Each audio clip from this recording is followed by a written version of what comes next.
What's up, pretty gang? It's your favorite nail tech Peaches back on another video, and today I'm going to talk to you guys about getting the best result with short nails. This is a natural overlay. Okay, she came in with nothing and I turned it into something, but even if you did this with nail tips, all of these tips and tricks still apply. Now today, y'all, I'm whispering because it's early in the morning and I'm in a whole different state and it's a house full of babies. Okay, don't forget to subscribe, turn on your notifications, follow me on Instagram. If you want to keep up with me, you should want to keep up with me. Okay, join my broadcast channel for, updates straight to DMs. Of course, discounts and all that good stuff in the description below. So again, this is what my client came in with. Okay, so I'm basically showing you guys like do the whole process. Okay, and whatever noise you guys hear, I'm sorry, that's just what it's gonna have to be. It's a bunch of small babies in this house. It's like literally 14 of us. Okay, in this house for Thanksgiving. Okay, so first thing is first that needs to happen, getting your best result with short nails, you need to prep properly. Do you guys see the way that I'm prepping these nails? Now this needs to happen regardless of the length, but what happens is that people tend to get a really bulky result with their shorter length, whether it's an overlay or with tips, and unfortunately it's very common. I went through that phase. Something has to click within your head to tell you like, okay, what do I need to change? And I'm going to tell you the bulk of that later on, but right now you need to know it needs to start with good prep. If you have a bunch of cuticle skin and stuff in the way, you're not going to get a really good result. Okay, so of course we know that good prep leads to really good retention, so really make sure you obviously do this no matter what. But I just wanted you guys to know this is what healthy nails look like. This client has gotten nails time and time again. You don't need to take breaks from nails for them to be healthy. And I did want to let you know, regardless if this is an overlay or short nails, it doesn't matter. Tips or no tips, it's really the nail tech that's helping to keep the nails safe. Okay, so this is the color we're using, and I do want to let you guys know this video is we're going fast. Okay, because this is not necessarily about how to do a perfect overlay. This is really about how to get a really good short nail. So again, regardless of if you're doing this with tips or no tips, you need to really look at the person's fingernails, and we want to really stay within the limits of their nail walls and grooves. Okay, so do you guys see how I'm really focused on getting the beads the right type of like liquid to powder ratio, and then we're gonna make sure that we are really staying where the nail plate is. A lot of times this is like a key part of why your nails may come out bulkier, because realistically when we're talking about getting a really good short nail, we want something that looks natural.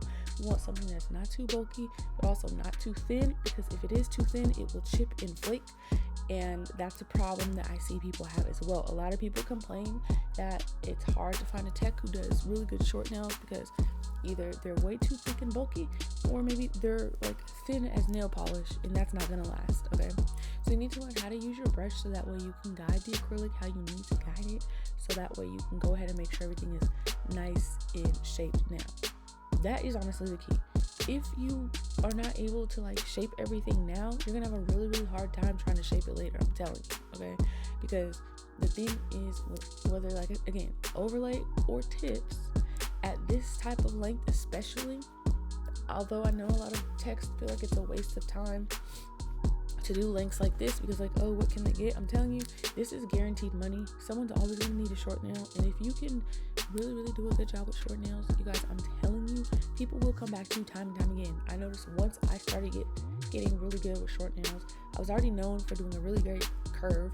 I was already known for doing a really great square. But then once I really changed the game with short nails, I'm telling you, you guys, like not even bragging on myself, a lot of people tell me I do the best short nails in my city from what they've seen and what they can find. That changes the game, because that basically means, hey, no matter what length I get, this nail tech is going to be able to do it for me. It really doesn't matter. And because I'm full service, I do acrylic as far as like nail tips, like traditional sets, and I also do overlays. It gives people flexibility, whether they change with a new job or have a baby, or maybe they're just literally sick and tired of dealing with long nails but still want something. This gives you the opportunity to be able to suggest to people like, oh, what about an overlay? Or, oh, what about a shorter length? So that way you can keep your clients, so they're not always feeling like they have to go to somebody else that specializes in something that you don't, okay? So doing short nails is something that you should be able to have in your basically, in the back of your, I don't know, the back of your skill book, whatever you want to call it. So application is honestly, literally, quite literally, the most important part, because again, it is acrylic. So once it's set in stone, baby, that's set in stone. And if you have to make any significant changes later on, it's going to slow you down, and it's really going to change the shape and everything like that. It's not going to be as crisp and as nicely. So you really also need to pay attention to, you see, I'm paying attention to the underneath, that front part. Yes, this is an overlay, so I'm not going to get too deep into it, but even if there was tips, you got to make sure that at this particular length, especially, the underneath is not messy and looking good. Okay, now this is the second most important part. This is what I call finish filing, which typically people do after they shape with an actual hand file. I do this first, debulking. You need to know, you see how I'm going around the cuticle area? Yes, I'm sealing the cuticles, but I'm also debulking, so that way when I file, it doesn't look like really thick sides. If you get what I'm saying, it's going to be a very seamless transition. That right there is also going to be your key. I see a lot of like shorter nails just looking online, or looking through profiles, or my clients send me whatever to look at, funny videos, whatever, and I notice that, and even in my own work, my previous work, okay, so I'm not ragging on nobody, because I went through a short nail phase where it looked ugly as fuck. So this right here, you need to know how to debulk. You need to know how to use your e-file properly, so that way you can debulk your work. So when you go ahead and shape and hand file, it does not end up like a Lego brick. That's how a lot of people explain their experience with short nails. So you see this right here? This is a hand file, which this is an 8080 grit zebra file, which I recommend zebra files on acrylic for overlays, and then 8080 black grit files is what I use when there's tips involved. This is because we've got the natural nail under here to worry about. Excuse me. Do you see how I'm filing? How I'm really getting into these side walls? Okay. You need to know how to really get in there. Do not be scared.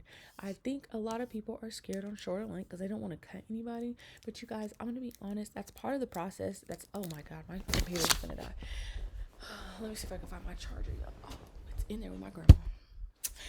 Okay, well, hopefully this don't die, and if it die, I have to come back a different time and finish off this last minute. But basically, you want to make sure everything is nice and crisp. Get in them sidewalls. Listen, you won't know anything new if you don't try something new. So even if these tricks don't work for you, I feel like they might at least trigger something in your brain to help your brain rearrange and think about things differently for you. That's typically what happens for me. When you sit and think about something like, what if I do this or what if I do that? I used to file the hand file before finish filing, and one day I thought, what if I just reverse it? Okay, so you want to always make sure the lengths and stuff are nice and even. That's another thing. You don't want a whole bunch of different lengths. Go back and forth. It's okay. That is another thing you need to do. Do not think that because this short nails ain't nobody gonna notice, because they are. All right, so I'm hoping that these tips and tricks helped you guys. I'm gonna be trying to edit while I'm out here some more. It's just been really hard because again, it's like 14 people here. But I hope you guys had a happy Thanksgiving. It is the day after Happy Black Friday, of course. I will see you guys in the next video.